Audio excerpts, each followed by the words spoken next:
Mesdames, Messieurs, bonsoir. Un plaisir de vous retrouver. Le Bénin a enregistré 7 nouveaux cas de coronavirus, portant ainsi à 13 le nombre de cas confirmés au Bénin. Et il s'agit des sujets revenus pour la plupart de l'étranger. À cet effet, le ministre de la Santé a tenu un point de presse. Les détails sont à suivre.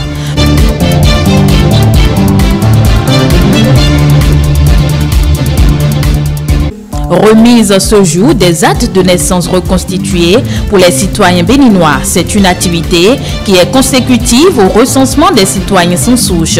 Plus de précisions dans cette édition.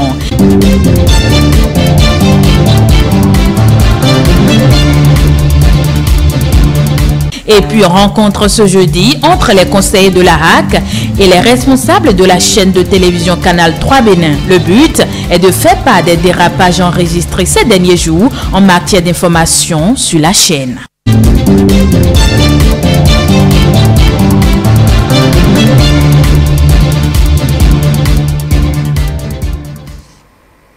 Bienvenue à tous. 7 nouveaux cas de coronavirus au Bénin, portant à 13 le nombre de cas confirmés dans le pays. Il s'agit de sujets revenus pour la plupart de l'étranger. À cet effet, le ministre de la Santé, Benjamin Ompati, a tenu un point de presse. Il est au micro de Manrouf Abiola Boussari et de Semiati Soufou. Communiqué du ministre de la Santé. Il est porté à la connaissance de la population qu'à ce jour, le Bénin a enregistré 7 nouveaux cas de Covid-19, ce qui porte à 13 le nombre de cas confirmés dans notre pays. Il s'agit essentiellement de sujets revenus de l'étranger et qui avaient été mis en quarantaine ou en auto-isolement. Malheureusement, certains des sujets en auto-isolement n'ont pas respecté cette prescription du gouvernement.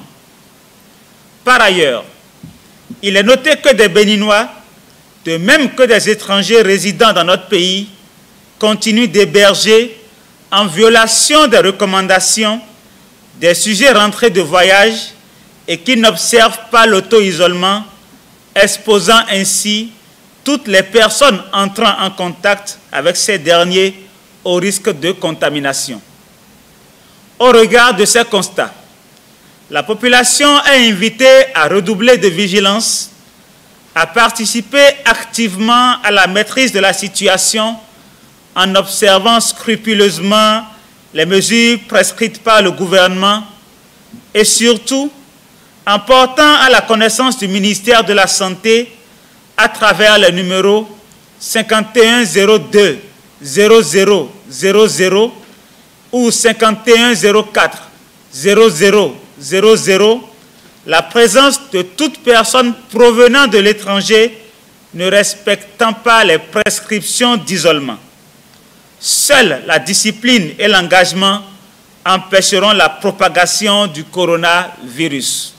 Par ailleurs, en termes de mesures d'accompagnement pour faciliter le respect des gestes barrières, le gouvernement, conformément à son annonce du 17 mars 2020, met à la disposition des populations des masques de protection au prix homologué de 200 francs CFA l'unité. Aussi, pour permettre l'accès du plus grand nombre aux 10 masques, est-il prescrit que nul ne peut en acquérir plus de 2 par jour. Ces masques seront prioritairement disponibles au niveau des officines de pharmacie situées dans le cordon sanitaire, notamment dans les communes les plus exposées à la pandémie, que sont Cotonou, Abomey-Calavi, Soava, Zé, Alada, Ouida, Toribosido, Semekpodi, Porto Novo, Akrom-Isrété, Agégué et Adjara. Les officines des autres régions du pays seront également approvisionnées.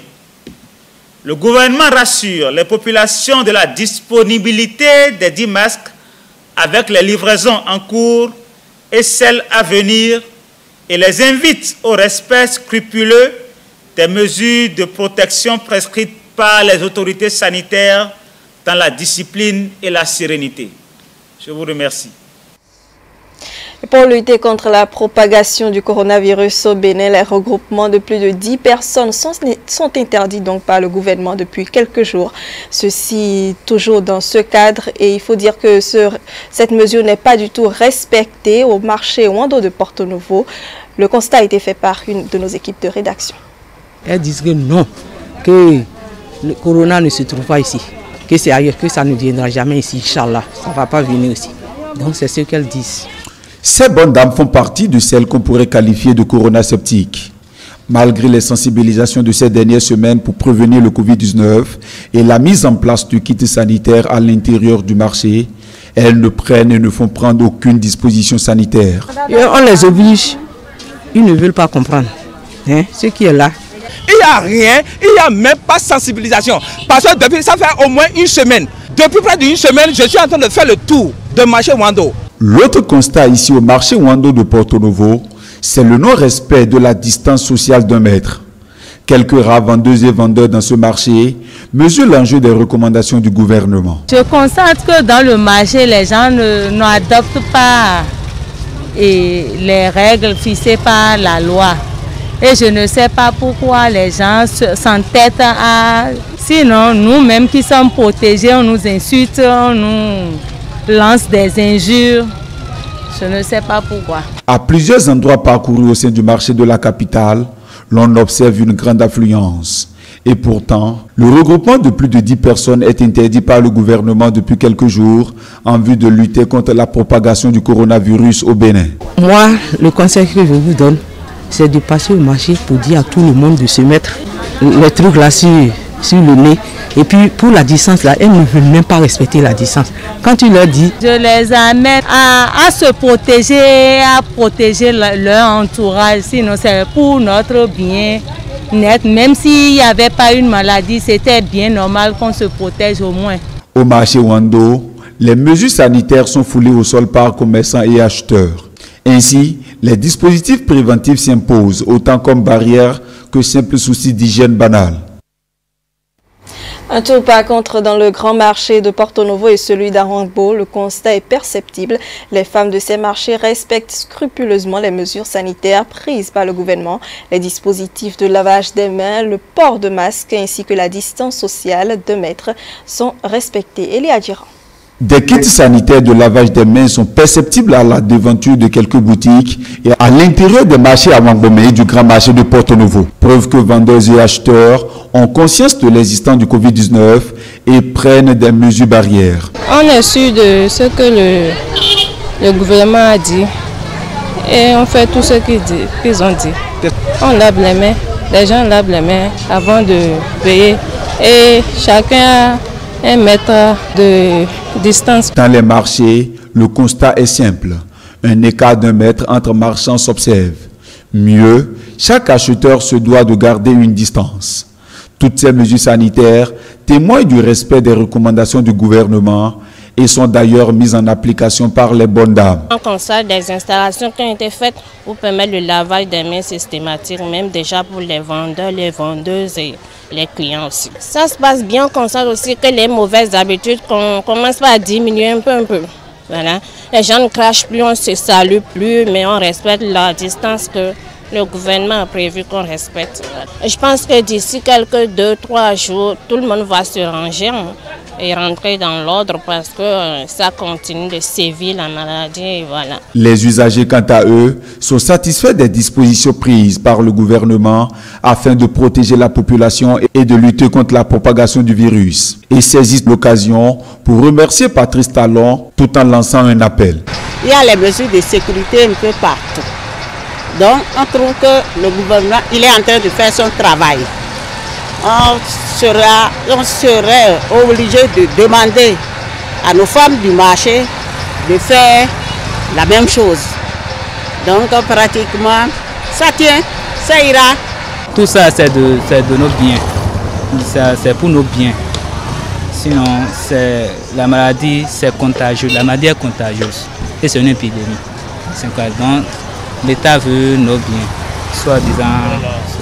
les règles qu'on est en train de faire. Avec ces derniers chiffres annoncés par le ministère de la Santé, le Bénin enregistre au total 13 cas confirmés du Covid-19. Et pour maîtriser le mal, le respect strict des décisions sanitaires s'avère nécessaire pour tous.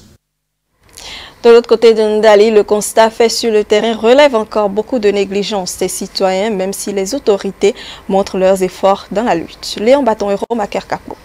La commune de Ndali ne reste pas en marge de la lutte contre le coronavirus. Déjà, le lavage des mains imposé aux usagers de l'administration montre bien l'engagement des autorités communales. Cela devient pour nous une imposition avant accès dans tout service. Vous avez l'obligation de vous laver correctement les mains. Voilà ce que j'ai fait avant d'accéder à la salle. À l'entrée de l'hôtel de ville de Ndali, tout usager doit se laver les mains au savon et à l'eau avant d'aller dans les bureaux. Et à la sortie, de même, il doit faire la même chose. La mairie a surtout organisé des séances de sensibilisation de masse, mais aussi auprès de plusieurs associations et des leaders religieux et traditionnels. Chez moi ici, les gens ne manquent jamais. À cause de la maladie, le maire de la commune nous a amené ça. Alors, celui qui est rentré dans mon palais doit laver les mains. Et avant de sortir encore, il va laver encore les mains. Vous-même, vous êtes venu, non? Alors, je vous ai adressé de faire ça. Alors, vous avez fait ça. Donc, c'est comme ça. Comme tu as venu, tu nous as vu s'asseoir à longue distance, non? Voilà, c'est comme ça toujours. Dans le centre-ville, l'on retrouve le dispositif de lave-mains déployé à certains endroits clés très fréquentés, comme c'est le cas au marché de Ndali. Sans tailler trop d'importance à l'acte, quelques citoyens y lavent leurs mains cependant avec des bidons retrouvés parfois en rupture d'eau, comme c'est le cas dans ce marché d'Ignam. On remercie d'abord le mairie qui nous a donné un bidon avec le robinet pour nous laver les mains avant que notre client achète les Ignam. Le coronavirus, on est encore de faire lutter contre. À Banokpo, un village dont nous avons surpris le marché s'animer ce mercredi, pas grand intérêt pour la lutte qui se mène au Bénin. On nous dit de laver les mains au savon, de ne pas se regrouper, de nous protéger, d'avoir les cache-nez, d'être au moins avec quelqu'un, d'être un maître avant de se parler. On ne respecte pas ça. C'est une maladie que les gens disent que c'est contagieux, quoi, par la respiration, les saletés, qu'on ne lave pas les mains. C'est pas là on attrape quand même les maladies là quand même. Ils ont fait les cache-nez. Nous avons les cache-nez dans les sacs. Comme c'est au marché là, ça donne parfois la chaleur quoi, vous n'avez pas porté. Que doit avoir une séparation de 2 mètres si on veut parler. Les gens d'ici là, ils n'ont pas été à l'école là. Et ils ne savent pas ça. Hein. On gère quand même avec eux, comme nous sommes venus vendre, on n'a pas le choix. Il y a des gens qui n'ont pas compris. Il y a des gens pour fermer par exemple les mosquées, ça a été difficile. Mais ils ont commencé par fermer. Il y a des résistants, il y a des gens qui ne croient pas. Je demande aux populations de croire à ce qu'on dit. La maladie existe bel et bien. Et on n'a qu'à faire attention. Parce que ce qui se passe dans les pays européens, si cela arrive chez nous ici en Afrique, ce serait catastrophique. La sensibilisation doit se poursuivre afin que tous les citoyens adoptent chacun les gestes barrières, gage d'une lutte efficace contre le dangereux virus. Autre sujet dans cette édition, on parle des réformes au niveau de l'ANLC. L'autorité va disparaître au profit d'une nouvelle structure du nom de Haut Commissariat à la prévention de la corruption en République du Bénin. Le gouvernement a décidé ce mercredi de transmettre à l'Assemblée nationale le projet de loi de sa création. Quelques éléments concernant la nouvelle structure ont été dévoilés. Latif Oboné.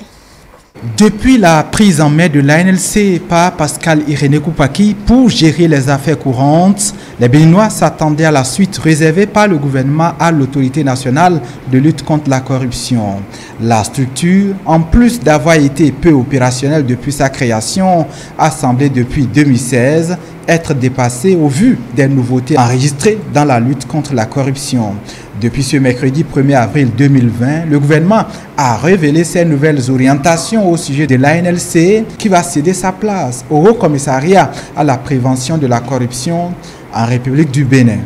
La promotion de la bonne gouvernance engagée par le gouvernement nécessite, pour davantage d'impact, un renforcement du cadre institutionnel qui la sous-tend dans le sens d'une meilleure complémentarité entre les organes qui y contribuent. À cet effet, compte tenu de la nouvelle dynamique que développe la Cour de répression des infractions économiques et du terrorisme, CRIET, la cellule nationale de traitement des informations financières, CENTIF, et la brigade économique et financière, BEF, une redéfinition du rôle de l'autorité nationale de lutte contre la corruption, ANLC, est nécessaire. D'autant que les résultats de l'institution depuis son installation le 15 mai 2013 restent mitigés au regard des moyens importants qui lui sont alloués par l'État pour son fonctionnement. Aussi, la nouvelle structure en charge de la corruption est pour l'instant à l'étape du projet de loi à transmettre à l'Assemblée nationale. Mais le gouvernement décline déjà les aspects qui la rendront plus profitable, efficace que son ancêtre. Un haut commissariat à la prévention de la corruption qui se concentrera sur des missions de prévention et de dénonciation dans un format qui en privilégie l'efficacité.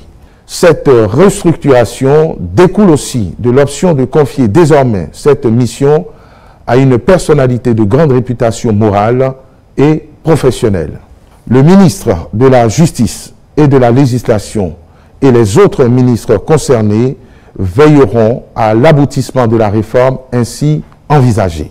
Le Haut Commissariat à la prévention de la corruption en République du Bénin, l'un des fruits de ce Conseil des ministres premier en son genre, conseil par vidéoconférence, Covid-19 oblige. Remise ce jeudi des actes de naissance reconstitués pour les citoyens béninois. C'est une activité qui est consécutive au recensement des citoyens sans souche il y a environ un an.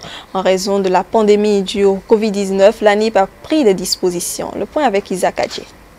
Les citoyens n'ayant pas de souche désormais soulagés. Après le recensement de 2019, c'est plusieurs milliers d'actes de naissance qui sont reconstitués. L'opération a permis de dénombrer environ 400 000 actes à reconstituer. Le gouvernement qui a reçu le compte rendu a donné l'autorisation pour que cette reconstitution puisse être faite sur la base d'une procédure dématérialisée. Ce qui est fait et les actes sont disponibles. Maintenant, nous sommes à l'étape de la remise. Au siège de l'Agence nationale pour l'identification des personnes, c'est la grande affluence. Des plus jeunes aux plus âgés, on s'impatiente. L'essentiel, c'est remplir les formalités et recevoir le précieux sésame tout en observant les mesures barrières contre le Covid-19. Dans un contexte de détresse sociale liée à la pandémie du Covid-19, ça nous complique un peu la tâche parce qu'il faut canaliser les demandeurs, il faut les orienter, il faut mettre en place le dispositif de protection. Et tout ça complique la tâche. Cependant, j'avoue que les citoyens que nous recevons jusque-là sont des citoyens exemplaires. Parce que quand nous leur parlons, ils nous comprennent. Quand nous remarquons que l'attroupement tente de se mettre en place, nous leur parlons, ils se dispersent, ils respectent les distances de 1 mètre, ils acceptent de porter les masques, ils acceptent de laver leurs mains, de désinfecter leurs mains une fois qu'ils rentrent dans la maison. Et une fois qu'ils se présentent à la caisse aussi, le même dispositif est observé. Les actes constitués sont sans erreur et hautement sécurisés. Certains bénéficiaires n'ont pas manqué d'exprimer leur reconnaissance au gouvernement. Quand on n'a pas l'acte de naissance, on a beaucoup de problèmes. Parce que des fois, quand tu vas à la banque, pour pouvoir remplir certaines pièces, on te réclame les pièces d'identité d'abord. Surtout quand tu veux avoir accès aux sous, n'importe où, quand il y a accès à la carte d'identité, tu ne peux pas. On a des difficultés à avoir accès. C'est un plaisir. Vraiment, on ne sait pas comment on va remercier l'État pour l'effort qu'il a fait pour nous. Mais nos joies sont vraiment grandes. Je suis venu pour chercher ma souche qui avait été perdue. Parce que j'étais parti à la mairie, mais j'ai constaté que plusieurs fois elle s'était déchirée parce que à cause des photocopies que les gens faisaient et les gens n'ont pas pris soin de ça. Mais j'ai constaté que le service est vraiment rapide ici et j'ai apprécié. Je n'ai pas beaucoup attendu avant de pouvoir déposer. Je pense que si ça peut continuer comme ça, ce serait bien pour les Béninois. À travers la présente opération de distribution des actes de naissance reconstitués, plusieurs Béninois n'auront plus de difficultés à se faire établir leur pièce d'état civil. Et pour retirer son acte de naissance reconstitué à l'Agence nationale de l'identification des personnes, des démarches sont à suivre. Les détails dans cette interview accordée par le gestionnaire mandataire de l'ANIP à l'une de nos équipes de rédaction. Et quand vous venez à l'ANIP pour le retrait de votre souche, vous allez à l'accueil. Premier pas posé, vous vous désinfectez les mains, vous prenez le masque, un agent vous reçoit. Il vous remet un formulaire. Si vous savez lire et écrire, vous renseignez rapidement. Ça ne prend pas de temps, c'est 1 minute. Si vous ne savez pas lire ou écrire, il vous assiste et il le fait. Il envoie le dossier en instruction. Les agents instructeurs sont là et ils font le checking du dossier dans le système pour être sûr que votre acte existe. Et si l'acte existe, le dossier revient. On appelle votre nom pour dire oui, votre acte est là. Passez au guichet du Trésor qui est à l'ANIP pour la formalité de paiement de la contribution citoyenne qui est seulement de 1000 francs, là où naguère on dépensait jusqu'à 65 000, même 100 000 comme l'affirment ceux qui en étaient victimes. Quand ce paiement est fait, s'il n'y a pas d'affluence, l'acte est édité séance tenante et on vous remet. Mais s'il y a d'affluence, on tient compte parce que nous sommes dans une situation de détresse liée au Covid-19. On programme et vous venez le jour et l'heure. On fait l'appel, votre dossier est là. Prenez votre acte et vous rentrez. C'est le mécanisme que l'on suit quand on vient à l'ANIP. Les conseillers de la Haute Autorité de l'Audiovisuel et de la Communication ont eu une rencontre ce jeudi avec les responsables de la chaîne de télévision Canal 3 Bénin. L'objectif est de faire savoir aux responsables de cette chaîne les dérapages enregistrés ces derniers jours en matière d'information sur la chaîne. La séance a été présidée par Rémi Prosper Moretti. Suivez. Deux faits ont été reprochés à Canal 3 Bénin au cours de cette audition au siège de la Haute Autorité de l'Audiovisuel et de la Communication. Il s'agit de l'usage de certains journaux n'ayant pas une existence légale en République du Bénin dans ces revues de presse durant la période du lundi 2 au vendredi 6 mars 2020. Il lui est aussi reproché la diffusion à plusieurs reprises d'une publicité sur les produits de la pharmacopée. L'élément incriminé relatif à la publicité, la directrice a expliqué que cet élément a été retiré suite à la séance de travail organisée entre 4 ministres du gouvernement et les professionnels des médias au sujet de l'interdiction de la publicité sur les médicaments. Interrogée sur la prise en compte des journaux n'ayant pas une existence légale dans les revues de presse de Canal 3, elle a indiqué que c'est le nombre élevé de journaux reçus quotidiennement qui ne permet pas à ses collaborateurs de sortir du lot ceux qui n'ont pas une existence légale. Reconnaissant les faits, les responsables de Canal 3 Bénin ont pris l'engagement de respecter les tests et de veiller au grain afin d'éviter d'éventuels dérapages. La plénière, après en avoir délibéré, a pris certaines décisions. Article 1er.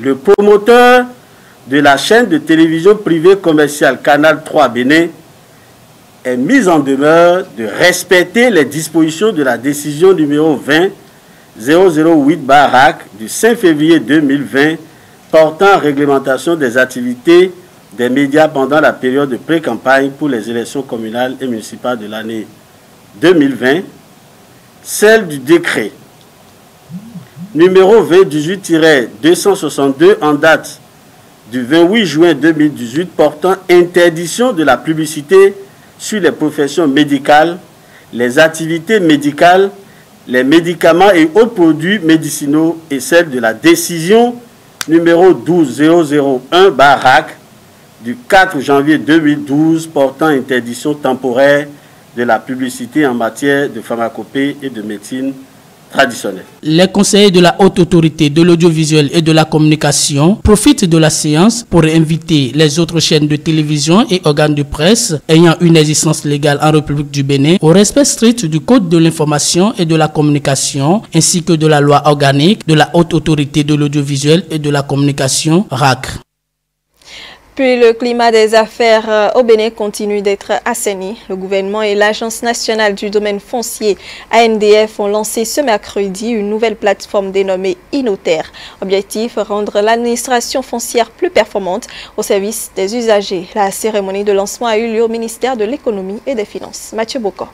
Inoter, nouvelle plateforme de dématérialisation dédiée aux opérations foncières, une stratégie du gouvernement et de l'Agence nationale du domaine foncier, ANDF, dont la vision est de rendre l'administration foncière plus performante au service des usagers. Et la première innovation que nous devions noter, c'est la suppression de l'attestation de situation géographique. Cela permet aux populations de faire abstraction et bénéfice, bien entendu, de l'obtention de l'attestation de situation géographique et de ne plus avoir à payer 50 000 francs. Une autre réforme qui a été menée, c'est la procédure d'enregistrement qui était antérieurement concomitante. Et cette réforme a consisté à procéder à la dissociation des procédures d'enregistrement d'avec les procédures de formalisation foncière, pour ainsi dire les procédures de transfert de propriété. Aujourd'hui, la procédure de transfert de propriété ou la procédure de formalisation tout court, à savoir la procédure de confirmation, ne met plus en présence l'enregistrement préalable des actes fonciers.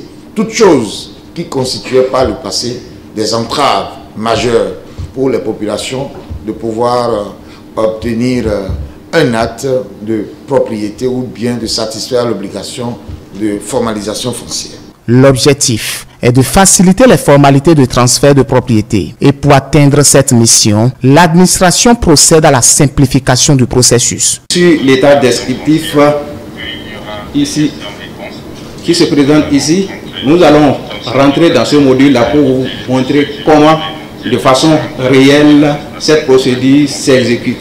Une fois cliqué sur le module état descriptif, vous avez un formulaire qui vous demande le numéro de l'état, le numéro du titre foncier et la commune dans laquelle le titre foncier a été délivré. Quand nous soumettons, le titre est trouvé dans la base de données. Le message s'affiche pour dire votre titre est trouvé et que le coût de cette consultation est de 5 000 francs CFA. Vous pouvez payer directement en ligne. Autrefois, il fallait faire la queue à la banque, apporter la preuve de paiement à l'Agence nationale du domaine et du foncier. Et en plus de ça, il y a une commission indépendante. Si l'administration foncière, si malgré le dialogue que vous avez avec l'administration foncière concernant le règlement de votre contentieux, vous n'êtes pas satisfait, il y a une commission indépendante que vous pouvez saisir en dehors de l'administration, donc en dehors de l'ANDF, pour que cette commission puisse siéger et examiner votre cas. En seulement 72 heures, les mutations de transfert de propriété et autres procédures administratives connexes sont désormais possibles grâce à la nouvelle plateforme Inoter mise en service par l'administration nationale. Ce sera tout pour cette édition d'information. Merci de nous recevoir chez vous.